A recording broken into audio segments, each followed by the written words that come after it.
It's Horror TV Weekly Presents. We have a special episode because we have a special guest. Mario Van Peebles is here to talk about Superstition and more. Next. You're tuning into the destination for TV superfan discussion, AfterBuzz TV. And now, let the buzz begin. Such a fitting song, not just because Dolores O'Riordan has left us, but because we're here to talk about Superstition that deals with a little bit of zombies here or there, but it's all the supernatural because it's almost an adult version of Supernatural we have on SYFY. I am your host here, Lacretia Lyon, and I'm joined by my lovely co-host as always. Hey everyone, this is Chauncey Robinson. And today we have a very special guest here to talk about Superstition with us. Welcome, Mario Van Peebles. Thank you, good to be here. All right, thank you so much. I love, she's named Lacretia. I was like, wait, what happened here? I know, everyone does that. Like, as you saw Carla, who you met earlier, she was looking around for somebody who didn't look like me the first time we met. That's what I do when I start stand-up is, who here thought I was black? That's great. It's my name. Yeah, but, I'm Mario, so people usually go, hey, I'm Mexican dude, Italian dude, Yeah. Super Mario, whatever. So What's you know their the name? pain. Yeah, I get it. Yeah. I get it. It's all good. But it is fun. I mean, you couldn't be a stand-up comedian without it. And There at least go. you got a good sense of start. humor. Yeah. Good start, yeah. All right, well, so let's just get started here. We're here to talk about Superstition, and since the last episode of this season, hopefully you get renewed for season 2, will be premiering this Thursday at 10 p.m. on I think it's SYFY. 11, isn't it 11? Oh, yeah, it's 11. 11, yeah. But now, yeah. Yeah. All 11 right, o'clock, you yeah. got kicked up. Is it getting dirtier? Is that why? I don't know, but our numbers have keep going Yeah. up. This last Yeah, That's I good. saw that. Yeah. I saw that. It was like a total jump up, like around like the previous episode recently. Wow. So what's happening, and this is the fun thing about television now, is you get the live tweeting. Yeah. So it's kind of like all the stuff you want to do in a movie theater that you don't do because you're on good behavior, like talk to the screen. I did Although that with some 50 people Shades do. of Grey. Yeah, of course you do. Okay, I got to see that with you. But so you get the audience really responding to Superstition as they see it, and it's fun, man. Like they comment, they put on the GIFs, the memes, So we're seeing the audience grow because all the cast does it. So we go in there with them and they'll say stuff they like or don't like or whatever, and it's mad fun. So you really get that live participation, which is nice. That's what I love about Twitter is, it's also a negative place too, but when you think about the positive ways of how you're interacting with your fans and everybody, and as you said, the whole cast gets into it, and your daughter is part of the cast, Morgana. Yeah. What's it like working with her? Do y'all live tweet together? Sometimes. Right now she's back at college. She's at Columbia. Columbia, yeah. Yeah, so she's a better student than I was. She's a smart girl. So she'll tweet from over there, and I'll do it from over here, and we'll talk about what people are going to react to, and it's mad fun. Directing her is real cool. Like in my family, we don't confuse people we love with people who are good at what they think they want to do. So my eldest daughter has a voice that's incredible, like a Whitney Houston kind of voice, in her head. but to the rest of us, not so much. Yeah. You know what I mean? It's more like a dying cat. But that don't mean that Daddy don't love you if he says, "Hey, baby, you might not be on American Idol anytime soon." But she's smart. She's worked on her degree. She's in the Senate now, getting laws passed. Wow. She's a smart chick. She's fluent in French. So, my mother loves to act, but I would never hire her. She's just not a good actress. But Morgana can act, man. So it's fun when you're, when people you love are actually good at what they want to do. Then it's cool. If not, they should find what they want to do and get into that. So, part of the thing about directing her is. Because she's a Van Peebles, she has to come earlier, work a little later. Yeah. Do not be the weak link in this family, or Grandpa Van Peebles will come get your ass. And really, and she's good that way. She'll get in there. She's really feisty. She's smart, and she brings a lot to the game and a lot of style, as I'm sure you can see. She got a lot of. Yeah, she plays such a headstrong character, which is awesome. You have so many strong women characters. We do, don't we? And that's what stood And I out gotta sit to between me. y'all too. It just stood out to me. I wonder, was that like organic, or was that like a conscious decision to make it so these women are such a matriarch for the Hastings? Yeah, you know what? Part of the idea, I think, was we thought about, what would the Obamas be like when the cameras were off? And for sure, you know, you know what I mean?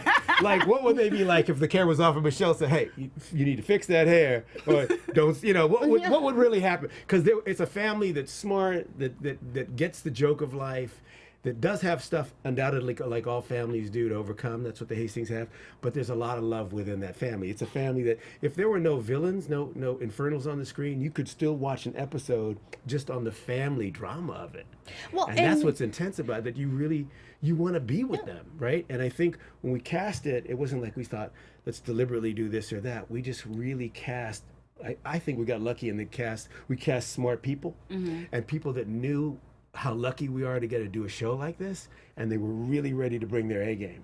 And so what happens with me is, as an actor director, I tend to give the kind of foot rub, excuse me, I don't want to beat up your little bee here, the kind of foot rub I want to get. So like, imagine if you're a patient and a doctor, you're going to be a different kind of doctor. Yeah. So when I'm working with smart actors that really can bring their A game, I utilize all of what they have. So for example, Robin Lee, who plays my wife, is fluent in French. So, I heard the little dialogue. And I speak French. So every now and then, the family kicks in. We don't want folks to know. We'd be like, boom, boom, boom. We'll just kick into French. She's also from the islands, so I was like, oh, let's use that. So she did a little accent. I caught that. I was like okay, she brought Mama back, So I found out that my daughter can dance, and of course Dimitri can dance. So I was like, okay, when y'all in the morning, what do you do to stay fit? So they do a workout, but they still do the scene. So they're still talking while they're doing their scene. And it, like my dad and I will run together and have a discussion as father and son. So it was really about bringing a bunch of actors, together that I felt had what it took, were fun to work with, and would come early and bring their A game. And then I would, as a director, just create a place for them to do their best work. Yeah, that's the fun of it. It's like being a parent. You want to be the best. You want to get the best out of your kid, but they got to define who they are. You can't tell them who they are, right? Has to take his natural course. Yeah, definitely. Yeah, because you wear literally all the hats on this show. Yeah, and this one too. Yeah, exactly. You created it. You write most of the episodes. You direct most of the episodes. I mean, what is it like wearing all those hats? As you say, you're lucky you picked all these good actors that are smart. But do you ever get frustrated having to wear so many hats on set? Well, first, a couple things. One is that, not to sound corny about the no I in team, I have a great team. So Joel, my creative partner on this is there. He's doing a lot of the heavy lifting. Chris and Justin at SYFY initially came up with the idea, and my buddy Barry is a part of it. So I have a really good team of folks that all bring their stuff. And sometimes we'll agree or disagree, but we figure it out. And so that's part of the creative process. So it's not me alone by any means. Although I got to direct a lot of them. But also the other thing is I grew up in a, by any means filmmaking family, right? So if you grew up on a family farm, you learn how to plow, you need to learn how to take care of the horses, feed the chickens. You learn all about the zen of farming. And in my family, you learned all about the zen of filmmaking. So I was a PA, I got coffee for so-and-so, I put cables away, I did all that stuff, including acting, directing, and stuff. So you think of it holistically as all interconnected. And later on in life, you go, oh, that's a different job. Someone specifically does the lighting, and someone specifically does the camera, but you sort of have an idea of all of it. So it's actually not that foreign to me. It's more organic to, like, something goes wrong. My first instinct is not to say I'm not in that union. Although sometimes I'm supposed to. My first instinct is to jump in there and fix it. Do you know what I mean? Now that also means, though, when I'm just an actor on somebody else's set, I've done the heavy lifting. I have that t-shirt. I am the nicest actor now. I was like, I'm like a plumber on vacation in Hawaii. The last thing I want to do is look under the sink if the sink breaks down. You have to really want me to look before I, go do that. So I'm good. So does wearing multiple hats stress me? Not really. It's actually, like, I'm in this conversation with you right now, which is fun because I can see the truth right away with you and you. And you can redirect the question or redirect the interview from internally, not outside on a monitor somewhere down the street going, hey, look more to your left. We can feel it right here. Yeah. And so it's really organic. And you find, like I find with them, I get real organic performances. I'm right in there with it. If I look bad, they look bad, we all look bad, so they know I'm on the line. I think there's something to be said for when your director shows up on the set, knows his lines, is not late, is on point, then it just sends a signal to everybody. And I worked with a lot of actor directors like Clint Eastwood, on Heartbreak Ridge was my first break. So it's sort of like part of it. And then I've also got the advantage of being directed by other powerful directors. Michael Mann directed me when I played Malcolm X and Ali. My dad directed me, Clint directed me, and some, Ava DuVernay directed me. Yeah. So I've worked with some really cool directors, and that's a great, Francis Ford Coppola, and that's a great advantage, because then when I direct, I sort of go, oh yeah, I like the way so-and-so did that. I can sort of bring that into the mix, and it all informs you as a person. That's my long answer to your short No, question. it's a great answer. Yeah, I know. They go, damn, this nigga talks a lot. Don't ask him nothing. He'll talk that bee off. Bee gonna fly away. One of the things I was wondering is, we've had like Get Out happening and everything. Like, why did this genre in particular like jump out to you? The whole superstition, supernatural thing. I mean, we're seeing this kind of renaissance or like this like reemergence of Black horror and things of that nature, and now superstition is a part of that. Right. It's interesting how these things time out. Actually, it wasn't, my first inclination, although I like the horror thriller space, and I have, in fact, a movie coming out that is a thriller, comes out I think sometime in April called Armed, which I'll tell you about later. Cool. But what happened was, Justin and Chris were at the SYFY network, and they said, we've got a big audience, of a multi-culti audience, but not a multi-culti representation on camera of folks of color and different colors in this space. And I've always been interested in my family. We got every flavor. We got white, black, straight, gay. So when I paint with all the colors. When I cast, New Jack City, I put in an Asian cop, my Jewish cop, my brother cop, and then I played, the one of the police commissioner. So I always mix it up. When I did Posse, I put in Little J, who's, white. I know because he's a Baldwin, you had to pay him a little more. But what I like, there's always a Baldwin for your budget, depending on where your budget. You can say, which Baldwin can I afford? Alec is really high, so maybe I can get Billy. Billy Brown, Steve is crazy, but I love him.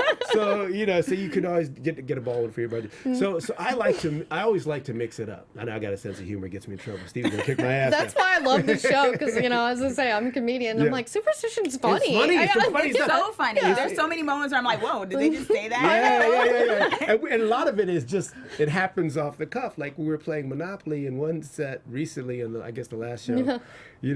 Calvin, my son, goes to jail. I'm like, another incarcerated brother. But it just came out, and we can make those jokes about us. Or black don't cry. I know, I laughed out loud. That was like, I know that. look at Angela Bassett. That's true. Right, totally. And plus, I think a lot of actors in Hollywood want to play younger. I'm one of those actors, I play older. I play 778. So for 778, I'm doing okay, right? I'm trying to show you 778 can look okay, So we have a lot of humor, and that carries over to what you see in the show, which is cool. So back to your question. No, I didn't think of it on my own. They came to me and Barry, and then we went out and we got Joel involved, and he was good enough to come in and bring his buddy Larry, who had written 6 Feet Under, and Joel had done Battlestar Galactica, and all of us mixed together, and so that's how this kind of, and then we got a real diverse room. We got a lot of women in the writing room, and folks of all colors, you could see. And so all the way, what I'm proud of is part of what my dad's struggle was to make sure that not just in front of the camera, but behind the camera, you saw some real diversity, and that's been really beautiful, because we do laugh, we do love, we do tease everybody on the set, but everyone's represented, and it's always with heart. It's always with, I'm teasing you like I am teasing my family, like I tease myself. So, it comes from a place of love. Yeah.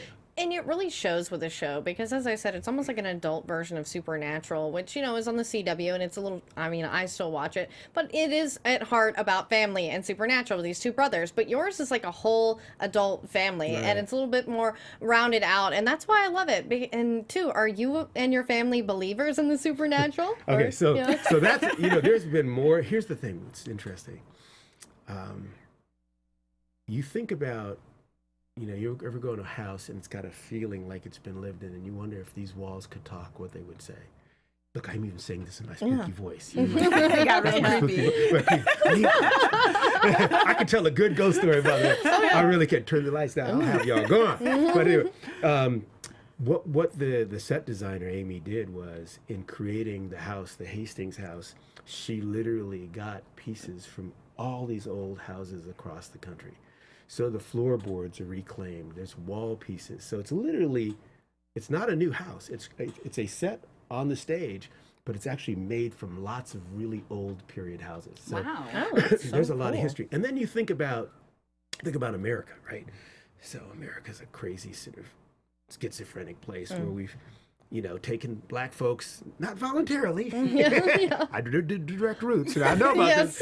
Not voluntarily per se. We took some black folks, we took some Irish folks, we took some Jews and some Italians, sprinkled some Asians and some Latinos, and shake it all up in a pot, and you get this great experiment called the American melting pot. Now, in that pot, of course, you get conflict, because everyone's different. They got their own food, they got their own flavor, they got their own religions and beliefs. So you get conflict, but you get great art, because we're all standing on each other's head. You get great music, you get great story, and you get great folklore. So think about like New Orleans. You get people from the old country, from Spain. You get people from France. You get the Creoles. You get the all that great stuff. And so the American sort of Gothic folklore is really rich with superstition that comes originally from all these other home countries or motherlands. So it's really fun in every episode to sort of go into one. When we do Luk Thep, which is more, an Asian thing, we go into something where the coffee grinds left in that cup, which is more, and I think it's Greek. And so I'm always learning new ones that I didn't know. I asked Morgana's a smart little lady, and we were on a show, and they said, "What's your superstition?" And she said, "I'm superstitious about being and working with people that have a good energy. That is semi-permeable membranes. It's important to be around people that are on the positive, that are make it happen." We always say there's three kind of people: three people that watch things happen, people that complain about things that happen, and people that make some shit happen. And we're the family. We make it happen. We don't just complain, "I don't like the way men are portrayed or women are portrayed or black people." Great. There will be lookism, sexism, racism, classism in every business you're in, right? If you're at the post office, there may still be a Harvey Weinstein-ish person there, right? That's for real. You could be at the post office delivering mail. It doesn't mean you have to be an actor, right? You will deal with something. The thing is, get over it, get past it, find your way around it. Don't step on the dog doing life, and that's relevant in anything you do.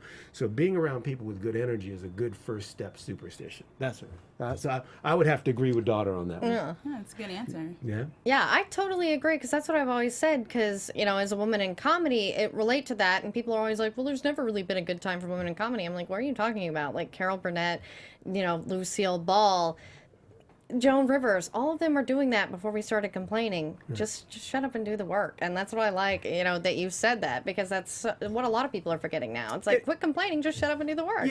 And maybe some of it's not shutting up and doing the work too. Yeah, maybe exactly. it's a time to say, speak out and do the work. And do the work. Just do the work. But make sure you do the work. And then I think, here's the thing. It's like, you look at what happened with me. First of all, do you like this jacket? Yeah. It's great, because I'm going to take it off because it's hot as hell. Now that you've seen it, this jacket's going bye-bye. Jesse from Empire gave me that jacket. It's lovely, but it is hot as hell. All right. So Jesse, I wore the jacket, brother. I did. Hey, Jess, I wore it, and I gave you credit, but it's hot as hell. Now I got to take it off.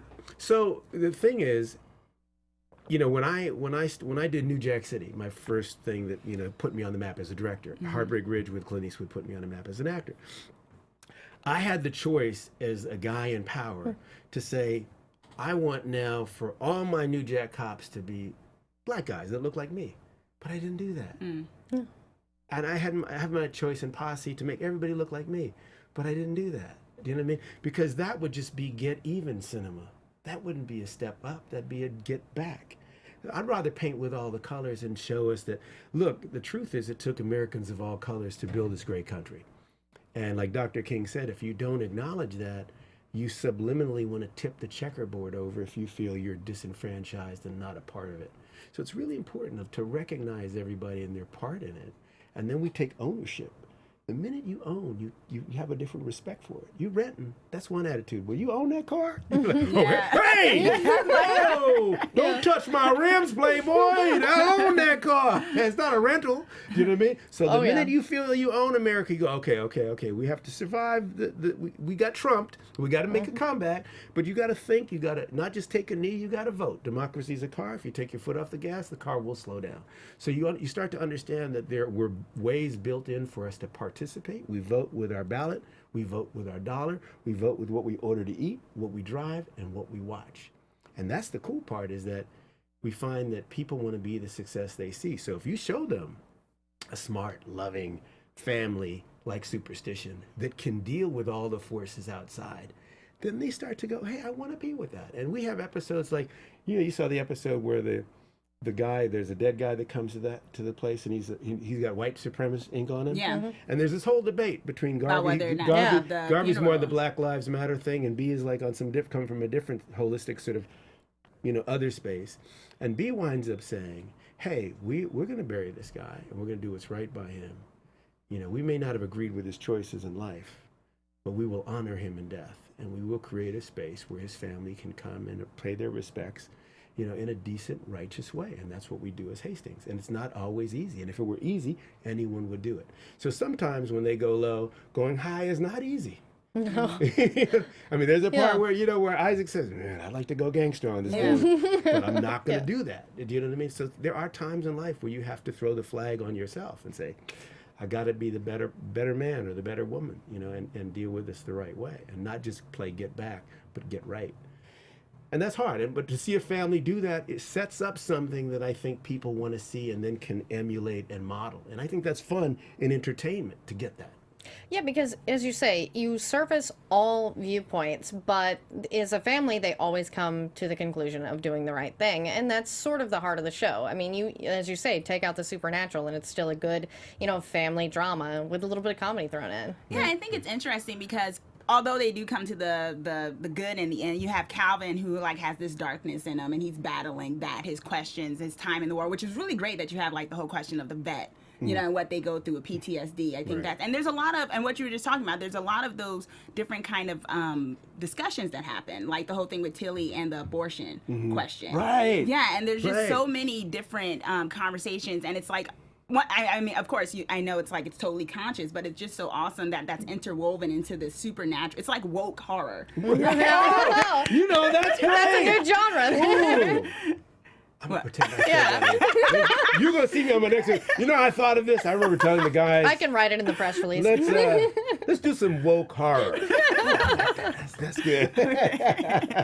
Totally. Yeah, that's a really good way to put it, and yeah, and the thing is raising consciousness through entertainment. We can see that if you eat Cheetos, constantly, at some point you're going to die of malnutrition. Well, if you just watch stuff that has no nutritional value, and your intake, like all the unreality TV stuff and people, acting crazy, that's not a good deal. That at a certain point you dumb yourself down, and I think it's good to have something that you go, oh, this is a fun show. It's smart, but it also has stuff that I can learn with. It also has got some elements that I go, hey, that takes home. There's in one of the, I'll give you a little hint. In the next episode that comes up, there's a part where Calvin comes to Isaac and says, and basically apologizes and says, I know I've been, a little bit acrimonious sometimes in the way we deal with each other.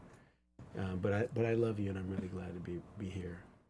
And Isaac says, wow. He says, wow, there's yesterday people. Those are people that were like, oh man, yesterday, I was in shape yesterday, player. I made money. We were happy yesterday. If you had only been here yesterday.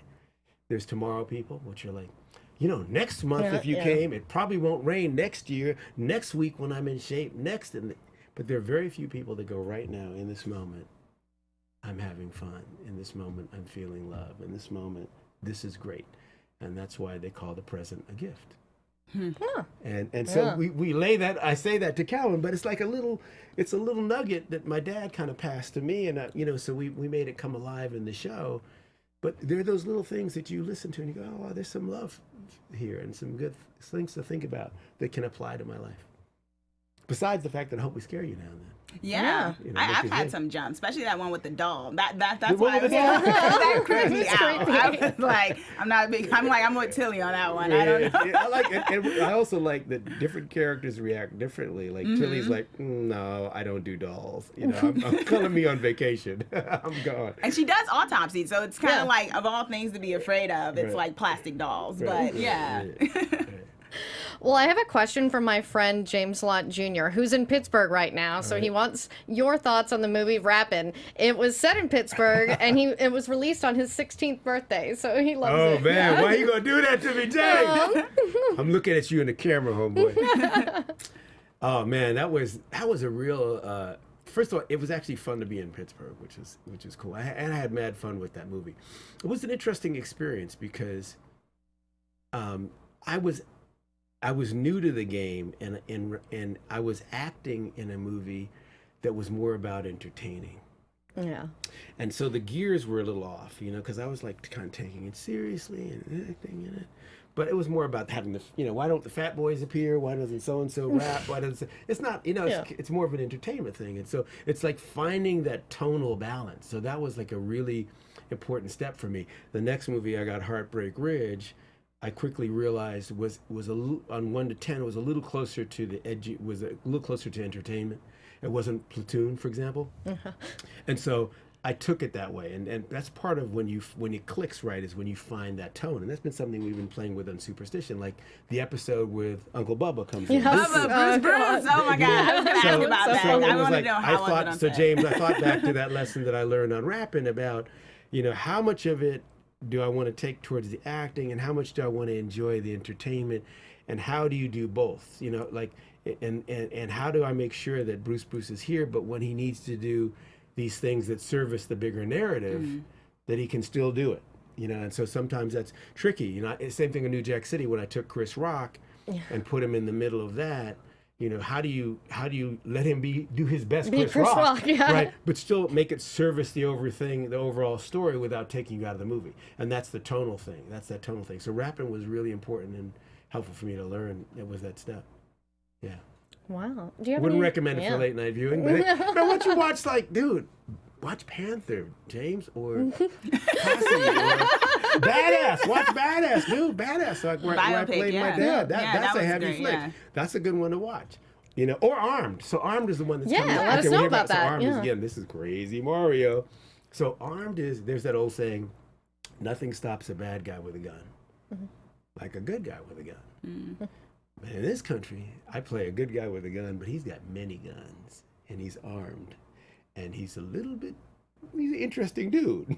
So it's torn from the headlines. It's about 3 real different stories that I've sort of mixed up, and it goes right there. So if you think about gun sense or a lack thereof in this country right now, what happens when a good guy is really well armed and in one of these crazy, mass shooting type situations? What happens then? And so it's going to be a full-on movie. It's a tricky flick, but it sounds timely. Very timely. It is timely, and I like making movies like that. It's a bit of a mind bender. So some people look at it, it's got a little of that. It'll trip you up a little bit. But like you said, woke. I'm gonna call it a woke thriller instead of a woke thriller. Armed would be a woke thriller. Okay. All right. Well, I think that's about a wrap for us. Mario, where can they find you on social media right now? Oh, hey, Yeah. thank you for asking. Yeah. My daughter will be so happy to ask you. So on Instagram, I'm my name, and I got that little cool ass blue. You got dot, the blue check, The yeah. verified. Verified, I'm legit. Yeah. What's up? That was the best day of my life when I got verified You got on Twitter. verified? Well, see, I can deal I'm with still you. waiting. know. If someone wants to Yeah. make a call for me. Wow. It's funny what amuses us now. Unfollow her. Click. Yeah. No. No, so I'm on Instagram, Mario Van Peebles, and then Yeah. on Twitter, I think I'm my name too. Both. Hit us up. In fact, the next show that airs this Thursday at 11, live tweet it with me. Come on. Yeah, we'll I live will tweet be it with doing you. Will you do Yeah, it? I'll do Dope. it. And remind Yeah. me. So I will live Okay. tweet you back. But it's going to be a hard one because it moves so fast and there's so much that gets tied up. And you find out stuff about the Hastings and why they live in La Rochelle. Oh, yeah. That's really Wow. going to be a lot of fun. Awesome. Yeah. Awesome. Sounds great. Chauncey, where can they keep up the conversation with you? Well, on my unverified Twitter at Miss Chauncey KR, Chauncey K. Robinson. All right, and since I'm Lacretia Lyon, guys, you can always find me at LACRETIALYON anywhere on the internet, since there is only one. And thank you guys so much for watching. Be sure to watch Superstition, 11 p.m. on SYFY. The season finale, right? That's it. Yeah. Okay. You guys are fun to talk to. Thank you. I know. Maria Menounos, Kevin Undergaro, Phil Svitek, and the entire AfterBuzz TV staff. We would like to thank you for listening to the AfterBuzz TV network. To watch or listen to other after shows and post comments or questions, be sure to visit AfterBuzzTV.com. I'm Sir Richard Wentworth, and this has been a presentation of AfterBuzz TV. Let's do it. Yeah, Mercer. The views expressed herein are those of the hosts only and do not necessarily reflect the views of AfterBuzz TV or its owners or principals.